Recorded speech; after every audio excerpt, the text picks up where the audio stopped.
ಇನ್ನು ಕನ್ನಡದಲ್ಲೇ ರೈಲ್ವೆ ಪರೀಕ್ಷೆಗೆ ಒತ್ತಾಯಿಸಿ ಕರವೇ ಪ್ರತಿಭಟಿಸ್ತಾ ಇದೆ. ಬೆಂಗಳೂರಿನಲ್ಲಿ ರೈಲ್ವೆ ಇಲಾಖೆ ಕಚೇರಿಗೆ ಕರವೇ ಮುತ್ತಿಗೆಗೆ ಯತ್ನಿಸಿದೆ.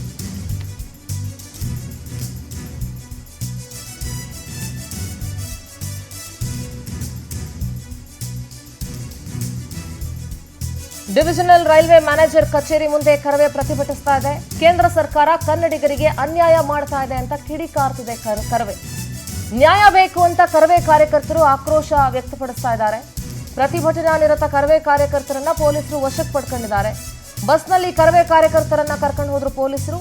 ಮೆಜೆಸ್ಟಿಕ್ ರೈಲ್ವೆ ನಿಲ್ದಾಣಕ್ಕೆ ಕರ್ಕೊಂಡು ಹೋದ್ರು. ಮೆಜೆಸ್ಟಿಕ್ ರೈಲ್ವೆ ನಿಲ್ದಾಣಕ್ಕೆ ಕರವೇ ಕಾರ್ಯಕರ್ತರು ಮುತ್ತಿಗೆ ಹಾಕೋದಕ್ಕೆ ಯತ್ನಿಸಿದಾಗ ಅವರನ್ನ ಕರ್ಕೊಂಡು ಹೋಗ್ತಾ ಇರೋ ದೃಶ್ಯವನ್ನ ನೀವು ನೋಡ್ತಾ ಇದ್ದೀರಿ. ಇದು ನಿನ್ನೆ ಮೊನ್ನೆಯಿಂದ ನಡೀತಾ ಇರುವ ಹೋರಾಟ ಅಲ್ಲ. ರೈಲ್ವೆ ಪರೀಕ್ಷೆಗಳನ್ನ ಅಥವಾ ರೈಲ್ವೆ ಇಲಾಖೆ ಪರೀಕ್ಷೆಗಳನ್ನ ಕನ್ನಡದಲ್ಲೂ ನಡೆಸಬೇಕು, ಕನ್ನಡದಲ್ಲೂ ಅಭ್ಯರ್ಥಿಗಳಿರ್ತಾರೆ, ಕನ್ನಡಿಗರಲ್ಲೂ ಸಾಕಷ್ಟು ಜನ ಆಕಾಂಕ್ಷಿಗಳಿರ್ತಾರೆ ಅಂತ ಹೇಳಿ ಇದು ಹಲವಾರು ವರ್ಷಗಳಿಂದಲೂ ಕೂಡ ಈ ಪ್ರತಿಭಟನೆ ನಡೀತಾ ಇದೆ. ಕರ್ನಾಟಕದಲ್ಲಿ ಕನ್ನಡಿಗನೇ ಸಾರ್ವಭೌಮ, ನೀವು ರೈಲ್ವೆ ಪರೀಕ್ಷೆಗಳನ್ನ ಕನ್ನಡ ಭಾಷೆಯಲ್ಲೂ ನಡೆಸಬೇಕು ಅಂತ ಹೇಳಿ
ವರ್ಷಿತಾ ನೇರ ಸಂಪರ್ಕದಲ್ಲಿ ಜಾಯ್ನ್ ಆಗ್ತಾ ಇದ್ದಾರೆ. ವರ್ಷಿತಾ, ಕನ್ನಡದಲ್ಲೇ ರೈಲ್ವೆ ಪರೀಕ್ಷೆಗೆ ಅನುಮತಿ ನೀಡಬೇಕು ಅಂತ ಹೇಳಿ ಸಾಕಷ್ಟು ವರ್ಷಗಳಿಂದ ಹೋರಾಟ ನಡೀತಾ ಇದೆ. ಈಗ ಮತ್ತೆ ಕರವೇ ಪ್ರತಿಭಟನೆಯನ್ನು ನಡೆಸ್ತಾ ಇದೆ. ಈ ವಿಚಾರವಾಗಿ ಏನೆಲ್ಲ ಡೀಟೇಲ್ಸ್ ಇದೆ ವರ್ಷಿತಾ?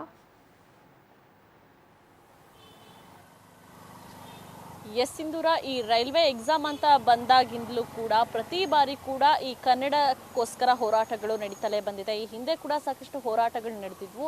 ಅದೇ ನಿಟ್ಟಿನಲ್ಲಿ ಇವತ್ತು ಕೂಡ ಒಂದಷ್ಟು ಏನು ರೈಲ್ವೆ ಎಕ್ಸಾಮ್ಗಳು ಕೂಡ ಈಗ 194 ಮ್ಯಾನೇಜರ್ ಹುದ್ದೆಗಳಿಗೂ ಕೂಡ ಇವತ್ತು ಎಕ್ಸಾಮ್ ಇತ್ತು. ಹಾಗಾಗಿ ಬೆಂಗಳೂರು ಆಗಿರ್ಬೋದು, ಮೈಸೂರು ಆಗಿರ್ಬೋದು, ಹುಬ್ಬಳ್ಳಿ ಆಗಿರ್ಬೋದು, ಈ ಮೂರೂ ಕಡೆಯಲ್ಲೂ ಕೂಡ ಹೋರಾಟವನ್ನು ಮಾಡಬೇಕು ಅನ್ನುವಂತಹ ನಿಟ್ಟಿನಲ್ಲಿ ಹೋರಾಟವನ್ನು ಕೂಡ ಹಮ್ಮಿಕೊಳ್ಳಲಾಗಿತ್ತು.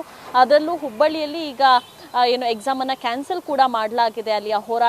ಅಲ್ಲಿಯ ಹೋರಾಟಗಾರ ಹೋರಾಟಕ್ಕೆ ಮಾಡಿದ್ದು. ಜೊತೆಗೆ ಇವತ್ತು ಕೂಡ ಬೆಂಗಳೂರಿನ ಈ ನಮ್ಮ ಸಂಗೊಳ್ಳಿ ರಾಯಣ್ಣ ರೈಲ್ವೆ ಸ್ಟೇಷನ್ನ ಮ್ಯಾನೇಜ್ಮೆಂಟ್ ಆಫೀಸ್ ಏನಿದೆ ಅದಕ್ಕೂ ಕೂಡ ಕರವೇ ಕಾರ್ಯಕರ್ತರು ಮುತ್ತಿಗೆಯನ್ನು ಹಾಕಿರುವಂಥದ್ದು. ಜೊತೆಗೆ ಎಕ್ಸಾಮ್ ಕೂಡ ನಡೀತಾ ಇದೆ. ಈಗ ಹುಬ್ಬಳ್ಳಿಯಲ್ಲಿ ನೀವು ಎಕ್ಸಾಮನ್ನು ಸ್ಟಾಪ್ ಮಾಡಲಿಕ್ಕಾಗತ್ತೆ, ನಮ್ಮ ಬೆಂಗಳೂರಿನಲ್ಲಿ ಯಾಕೆ ಆಗಲ್ಲ? ಅದರಲ್ಲೂ ಹಿಂದಿ ಜೊತೆಗೆ ಇಂಗ್ಲೀಷ್ನಲ್ಲಿ ಮಾತ್ರ ಅವಕಾಶಗಳನ್ನು ಪ್ರತಿ ಬಾರಿ ಕೊಡ್ತೀರಾ?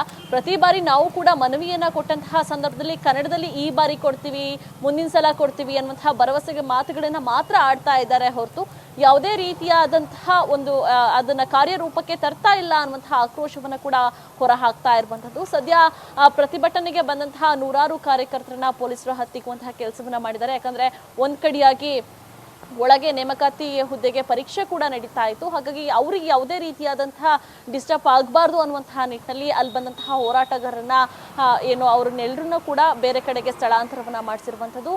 ಜೊತೆಗೆ ಪ್ರತಿ ಬಾರಿ ನಾನು ಈಗಾಗಲೇ ಹೇಳ್ತಾ ಇದ್ದೆ, ಈ ಒಂದು ರೈಲ್ವೆ ಎಕ್ಸಾಮ್ ಅಂತ ಬಂದಾಗ ಹೋರಾಟಗಳು ನಡೀತಲೇ ಇರುತ್ತೆ, ಸಾಕಷ್ಟು ಮನವಿಗಳು ಬರ್ತಾ ಇರುತ್ತೆ. ಜೊತೆಗೆ ಮೇಲಧಿಕಾರಿಗಳು ಕೂಡ ಹೇಳ್ತಾನೆ ಇರ್ತಾರೆ, ಹೌದು ಈ ಬಾರಿ ಕನ್ನಡದಲ್ಲೂ ಕೂಡ ಒಂದು ಪ್ರಶ್ನೆ ಪತ್ರಿಕೆಯನ್ನು ಮಾಡಬೇಕು ಅನ್ನುವಂತಹ ಆಲೋಚನೆಗಳು ಇದೆ ಅನ್ನುವಂತಹ ಮಾತುಗಳು ಬರುತ್ತೆ ಹೊರತು ಯಾವುದು ಕೂಡ ಕಾರ್ಯರೂಪಕ್ಕೆ ಬರ್ತಾ ಇಲ್ಲ. ಹಾಗಾಗಿ ಇವತ್ತು ನಡೆದಂತಹ ಹೋರಾಟ ಇನ್ನೂ ಕೂಡ ಇದೇ ರೀತಿ ನಡೆಯುತ್ತೆ. ಜೊತೆಗೆ ಇವತ್ತಿಗೆ ಮಾತ್ರ ನಾವು ಕೈ ಬಿಡಲ್ಲ ಅನ್ನುವಂತಹ ಖಡಕ್ ಎಚ್ಚರಿಕೆಯನ್ನು ಕೂಡ ಕೊಟ್ಟಿರುವಂಥದ್ದು. ಹಾಗಾಗಿ ಹೋರಾಟವನ್ನ ಮಾಡಿದ್ರು ಕೂಡ ಬೆಂಗಳೂರಿನಲ್ಲಿ ಪರೀಕ್ಷೆ ನಡೀತಾ ಇದೆ. ಸದ್ಯ ಮೈಸೂರಲ್ಲೂ ಕೂಡ ಪರೀಕ್ಷೆಗಳು ನಡೀತಾ ಇರುವಂಥದ್ದು. ಇನ್ನು ಉಳಿದಂತೆ ಹುಬ್ಬಳ್ಳಿಯಲ್ಲಿ ಈಗ ನೇಮಕಾತಿ ಪರೀಕ್ಷೆ ರದ್ದಾಗಿದೆ. Sindhura. All right Varshitha, thank you ನಿಮ್ಮೆಲ್ಲ ಡೀಟೇಲ್ಸ್ಗಾಗಿ.